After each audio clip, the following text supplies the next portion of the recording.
Hello everyone, हम unit 1 start करने वाले हैं जिसका नाम है diversity in the living world. इस यूनिट में 4 चैप्टर्स हैं। First one is the living world, second is biological classification, third is plant kingdom and the fourth one is animal kingdom. तो हम सबसे पहले चैप्टर 1 स्टार्ट करेंगे, that is the living world.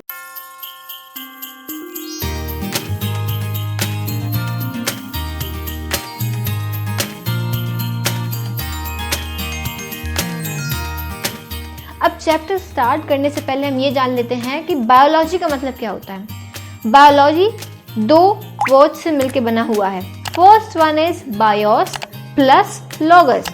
Okay, bios मतलब होता है life and logos मतलब study.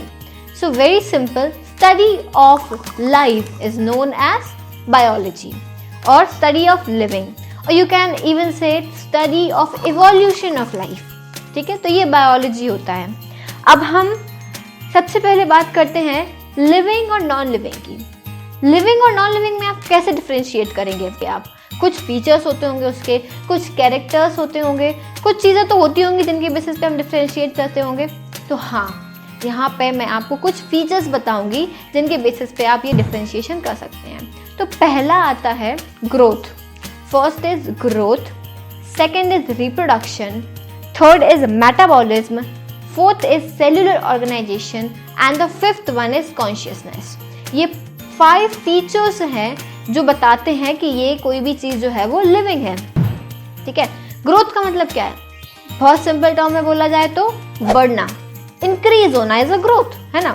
तो increase in the mass and overall increase in the size of the tissue is known as growth.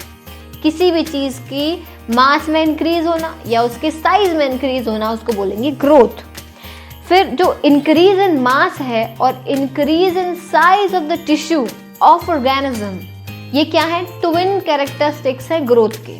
ठीक है, याद रखिएगा, increase in size and increase in mass, ये दोनों क्या है? ट्विन कैरेक्टरिस्टिक्स है ग्रोथ के।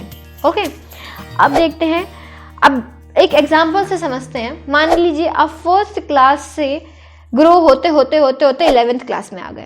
अब आप चाहो कि मैं 11th क्लास से वापस फर्स्ट में चला जाऊं, छोटा बन जाऊं, is that possible? Not at all possible, right ना। So growth is irreversible, it is permanent. जो ग्रो हो गया, जो पार्ट ग्रो हो गया, उस चीज को आप रिवर्स नहीं कर सकते हैं। So that is growth is irreversible. Okay, अब हम बात करते हैं कि ग्रोथ होती क्यों है ना। ये दिमाग में आ रहा होगा ना क्वेश्चन कि ग्रोथ क्यों होती है, व्हाई डज ग्रोथ अकर्स। तो ग्रोथ क्यों होती है? ग्रोथ मेटाबॉलिज्म की वजह से होती है। Growth occurs due to metabolism. Metabolism मैं आपको आगे समझाऊंगी। ओके, अब हम बात करते हैं टाइप्स ऑफ ग्रोथ की। ग्रोथ क्या होती है? 2 टाइप की हो सकती है। First is intrinsic growth and second one is extrinsic growth. अब देखिए, वर्ड जो है ना, वर्ड से ही बहुत इजीली समझ में आ रहा है कि what does intrinsic mean and what does extrinsic mean. Intrinsic that means inside the body, body के अंदर जो चेंजेस हो रहे हैं उसको हम क्या बोलेंगे? Intrinsic growth. और एक्सट्रिंसिक मतलब आउटसाइड। अब आप सोच रहे होंगे आउटसाइड कैसी ग्रोथ होती है? आउटसाइड का मतलब होता है कि accumulation of material on any surface. किसी भी सरफेस पे किसी मटेरियल का एक्यूमुलेशन होना, उसको हम क्या बोलेंगे? Extrinsic growth. अब देखिए, जो इंट्रिंसिक ग्रोथ है वो लिविंग ऑर्गेनिजम्स में मिलेगी। हमारी बॉडी के अंदर ऑर्गन्स बढ़ते हैं, सेल्स बढ़ती हैं, सेल्स से टिश्यू बनता है ना। तो ये क्या हो रही है? हमारे बॉडी के अंदर हो रहा ना। तो what is this? This is intrinsic growth. Extrinsic growth क्या होगी? जो नॉन लिविंग ऑर्गेनिजम्स में देखने मिलती है ना, जो नॉन लिविंग थिंग्स होती है उनमें मिलेगी। जैसे कि माउंटेन्स। माउंटेन क्या होता है? एकदम से तो बड़ा नहीं बनता ना, छोटा सा रहता है, उसमें एक्यूमुलेशन होता जाता है and then it becomes so high. Okay, so this is what extrinsic growth which is seen in only non living things. अब देखिए, एक बहुत ही जरूरी चीज, जो इंट्रिंसिक ग्रोथ होती है ना, वो डिफाइनिंग फीचर होती है, but the extrinsic growth that is not the defining feature of living. Remember this point. Okay, now अब ग्रोथ क्या होती है? एक होती है इनडिटर्मिनेंट और एक होती है डिटर्मिनेंट। अब इनडिटर्मिनेंट का मतलब क्या है? मतलब अनलिमिटेड, उसकी कोई लिमिट ही नहीं है, बढ़ता जाता है, अनलिमिटेड ग्रोथ होती है ना। और डिटर्मिनेंट का मतलब क्या होता है, लिमिटेड ग्रोथ होती है। लिमिटेड कैसा, एनिमल्स में, इसका क्या एग्जांपल हो जाएगा लिमिटेड ग्रोथ का, एनिमल्स। लिमिटेड ग्रोथ होती है, ऐसा तो नहीं है ना कि हमारा हाथ जो है बढ़ता ही जा रहा, नहीं, we have some limit of growing, okay.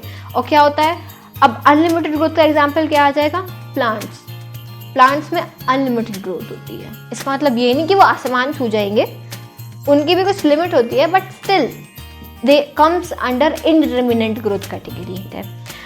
अब अपन सेकंड फीचर पे आते हैं। What is the second feature, that is reproduction.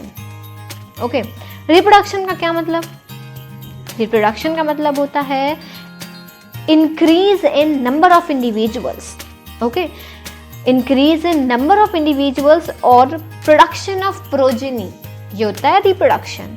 अब जो मल्टी सेलुलर ऑर्गेनिजम्स होते हैं उनमें रिप्रोडक्शन को कैसे अपन डिफाइन करेंगे, in multicellular organisms reproduction refers to the production of progeny possessing features more or less similar to parents, just like we all, हमारे जो फीचर्स होते हैं वो हमारे पेरेंट्स से मैच होते हैं, right, that is in multicellular organism, we are multicellular organisms. तो हमारा रिप्रोडक्शन को हम कैसे डिफाइन करेंगे कि हमारे प्रोजेनी में इंक्रीमेंट होना, ठीक है, और जो हमारे फीचर्स होते हैं मोर और लेस हमारे पेरेंट्स से मैच होते हैं इन मल्टीसेलुलर ऑर्गेनिजम्स। अब हम बात करते हैं यूनिसेलुलर ऑर्गेनिजम्स की। यूनिसेलुलर ऑर्गेनिजम्स में reproduction refers to increase in number, है ना। यूनिसेलुलर है, यूनिसेलुलर मतलब एक सेल है, एक से दो बनेगी तो वो नया ऑर्गेनिज्म बन जाएगा, ये क्या हो गया, रिप्रोडक्शन होता है यूनिसेलुलर में। अब आप सोचेंगे कि ये तो फिर ग्रोथ में भी आ जाना चाहिए, क्योंकि इंक्रीज इन नंबर हो रहा है तो ग्रोथ हो रही है, तो इसका मतलब ये क्या हो गया, ग्रोथ का कैरेक्टरिस्टिक हो गया। इसीलिए मैंने आपको वो जो एक नोट पॉइंट बताया था कि growth and reproduction are synonyms, दोनों ऑलमोस्ट सेम ही है, they are exclusive characters for some higher plants and animals, okay. अब हम देखते हैं रिप्रोडक्शन के कुछ टाइप्स। रिप्रोडक्शन के दो टाइप्स होते हैं, asexual and sexual, okay. Asexual मतलब सेक्सेस इन्वॉल्व नहीं होते हैं, ओके। तो गैमेट फ्यूजन होगा and fertilization and meiosis is not involve, okay, this is asexual. And what is sexual, fertilization होगा और उसमें मियोसिस इन्वॉल्व होगा, ठीक है, ये सेक्सुअल रिप्रोडक्शन है। अब एसेक्सुअल रिप्रोडक्शन के कुछ टाइप्स होते हैं। तो सबसे पहला टाइप होता है बाय प्रोडक्शन ऑफ स्पोर्स के थ्रू, फिर दूसरा क्या है by budding, next is fermentation and the last one is by true regeneration. By budding, इसका एग्जाम्पल क्या हो जाएगा, बडिंग का एग्जाम्पल होता है ईस्ट एंड हाइड्रा, इनमें बर्ड्स फॉर्म होते हैं, ओके। बाय प्रोडक्शन ऑफ स्पोर्स के थ्रू कौन रिप्रोड्यूस करता है, algae and fungi. By fragmentations किसमें होंगे, filamentous algae, protonema of mass plant and fungi. अब ट्रू जेनरेशन क्या होता है, ट्रू रीजेनरेशन क्या होता है, रीजेनरेशन क्या होता है पहले ये देखते हैं। Regeneration is the specialized form of asexual reproduction, it can replace an injured और लॉस्ट पार्ट, ठीक है, जो भी इंजर्ड या फिर लॉस्ट पार्ट है उसको रिप्लेस कर देता है, वो अलग हो जाएगा और नया पार्ट फॉर्म हो जाएगा, है ना, ये क्या हो गया रीजेनरेशन। अब आप सोच रहे होंगे ये तो रीजेनरेशन है, ट्रू रीजेनरेशन में क्या डिफरेंस होगा। ट्रू रीजेनरेशन का मतलब होता है कि अगर किसी ने वो जो जिसका पार्ट लॉस्ट हुआ है ना, कोई भी ऑर्गेनिज्म है उसका एक पार्ट लॉस्ट हुआ है, उस लॉस्ट पार्ट से न्यू ऑर्गेनिज्म का फॉर्मेशन होना, गेटिंग मी, ओके। तो जो न्यू ऑर्गेनिज्म का फॉर्मेशन हो जाता है लॉस्ट पार्ट से, उसको बोलते हैं ट्रू रीजेनरेशन, है ना। तो इसमें क्या एग्जांपल आ जाएगा ट्रू रीजेनरेशन में, इसका एग्जांपल है प्लेनेरिया। और सिर्फ रीजेनरेशन में क्या आ जाएगा, रीजेनरेशन का एग्जांपल है लिजर्ड, स्टारफिश, है ना। तो please make this thing clear, what is the difference between regeneration and true regeneration. Now let's move to the next feature. अभी तक हमने क्या पढ़ा, ग्रोथ एंड रिप्रोडक्शन, जो कि क्या थे, not the defining features of living. सिर्फ इन दोनों को देखते हुए हम ये नहीं बता सकते कि ये लिविंग है या नॉन लिविंग है। अब हम बात करेंगे कुछ डिफाइनिंग फीचर्स की। तो डिफाइनिंग फीचर्स में सबसे पहला आता है क्या, मेटाबॉलिज्म। ओके, मेटाबॉलिज्म का मतलब क्या है? मेटाबॉलिज्म सबसे पहले देखते हैं कि ये जो वर्ड है it has been derived from the Greek word metabol which means change होना। ठीक है, हमारी बॉडी के अंदर काफ़ी सारे केमिकल रिएक्शंस चलते रहते हैं और उनमें चेंजेस होते रहते हैं, तो वो क्या हो गया? मेटाबॉलिज्म कहलाता है। अब it is the sum total of all the chemical reactions occurring inside the body of living organism। ठीक है, अब इसके टाइप्स देखते हैं। ये दो टाइप का हो सकता है, एनाबॉलिज्म एंड कैटाबॉलिज्म। एनाबॉलिज्म का मतलब क्या? Building up. ठीक है, बिल्ड अप होना, उसको बोलेंगे एनाबॉलिज्म। कैटाबॉलिज्म मतलब कट होना, कैटा मतलब कट होना, किसी भी चीज का कट होना, उसको कैटाबॉलिज्म बोलेंगे। याद करने के लिए, कैटा मतलब कट। ठीक है, कैटाबॉलिज्म क्या? कॉम्प्लेक्स सब्सटेंसेस का ब्रेक डाउन होना, कट होना इनटू सिंपलर सब्सटेंसेस, वो होगा क्या? कैटाबॉलिज्म। एनाबॉलिज्म मतलब सिंपलर सब्सटेंस से कॉम्प्लेक्स सब्सटेंस का फॉर्मेशन होना, उसे हम बोलेंगे एनाबॉलिज्म। ओके, अब एनाबॉलिज्म क्या होता है? ये एक बिल्डिंग अप रिएक्शन है। सिंपल सब्सटेंसेस मिलके क्या बना रहे हैं? बहुत सारे सिंपल सब्सटेंसेस मिक्स हो रहे हैं और मिलके क्या बना रहे हैं? Complex substance. ये बिल्डिंग अप रिएक्शन हो रहा है। कैटाबॉलिज्म में क्या है? डिस्ट्रक्टिव रिएक्शन होता है, break down reaction. Complex substance break, टुकड़े में ब्रेक हो के क्या बना रहा है? सिंपलर सब्सटेंस बना रहा है, तो ये क्या हो गया? कैटाबॉलिज्म।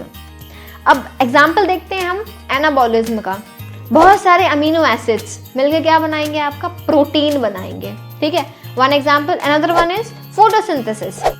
फोटोसिंथेसिस में क्या होगा? Carbon dioxide, water in the presence of sunlight क्या बनाते हैं प्लांट्स? ग्लूकोज बनाते हैं, है ना। तो ये किस चीज का एग्जाम्पल हो गया? ये एनाबॉलिज्म का है। सिंपलर सब्सटेंसेस से मिलके एक कॉम्प्लेक्स सब्सटेंस का फॉर्म होना। कैटाबॉलिज्म का example just reverse of these. ठीक है, रिवर्स ऑफ दीज प्रोटीन्स का ब्रेकडाउन होगा, अमीनो एसिड्स बन जाएंगे, है ना। और ग्लूकोज का ब्रेकडाउन होगा in presence of oxygen. what will become? Carbon dioxide and water will be released. Now anabolism, अब किसी भी चीज, किसी काम में अगर कोई काम हो रहा है, कुछ बिल्डअप हो रहा है, तो क्या चाहिए? एनर्जी चाहिए। तो एनाबॉलिक रिएक्शंस में, एनाबॉलिज्म में energy is required, ATP is required. Okay, और कैटाबॉलिक रिएक्शंस में क्या होता है? Energy is released. कुछ भी ब्रेक डाउन होगा, ब्लास्ट होगा, तो उसमें क्या होगा? एनर्जी रिलीज होती है, तो एनर्जी इज रिलीज्ड। अब metabolism, as I told you before, it is the defining character of living. Let's move to another feature, that is cellular organization. Cellular organization as simple as that, एक cell होती है। ठीक है, cell से क्या बनेगा? आपका टिश्यू। टिश्यू से क्या बनेगा? ऑर्गन। और ऑर्गन से क्या बनेगा? Organ system. ऑर्गन सिस्टम से एक पूरा एक क्या फॉर्म हो जाएगा? Organism. Cell, tissue, organ system and organism. ठीक है, अब हम बात करें सेल क्या है? Cell is a structural and functional unit of living organism. What is a cell? It is a structural and functional unit of living organism. ठीक है, और सेल क्या है? डिफाइनिंग फीचर है। ये सिर्फ लिविंग ऑर्गेनिजम्स में मिलेगा, नॉन लिविंग ऑर्गेनिजम्स में सेल्यूलर ऑर्गेनाइजेशन नहीं मिलता है। अब हम बात करते हैं the last defining feature which is consciousness. Consciousness का मतलब क्या है? हमेशा बोलते हैं ना, हमेशा कॉन्शियस माइंड से रहो। इसका मतलब क्या होता है? हमेशा अवेयर रहो, है ना। कॉन्शियसनेस मतलब अवेयरनेस। ये सिर्फ लिविंग बीइंग्स में होती है, कॉन्शियसनेस, अवेयरनेस। अब अगर आपको कोई टच कर रहा है, you can feel that, you are aware that anyone is touching you. और अगर, या फिर आपने कुछ गर्म टच करा, you have the reaction for that, you can feel that, right ना। So what is this consciousness? You are conscious कि भाई हमने कुछ गर्म छुआ तो हमें हाथ हटाना है ना। तो this is what? Consciousness. Consciousness क्या होती है? ह्यूमन बींग्स में सबसे ज़्यादा कॉन्शियसनेस होती है, because they have self consciousness, है ना। अब देखो, the most obvious and technically complicated feature of all living organisms is this ability to sense their surroundings and environment and respond to their environmental stimuli, which could be physical, chemical or biological, जैसे temperature, heat, rain, sound, ये सब क्या है? ये सब physical चीज़ें हैं जो हम फील कर सकते हैं, जो हमें अवेयर होते हैं जिन चीज़ों के बारे में। तो ये क्या? कॉन्शियसनेस। ये भी सिर्फ लिविंग ऑर्गेनिजम्स में ही पाई जाती है।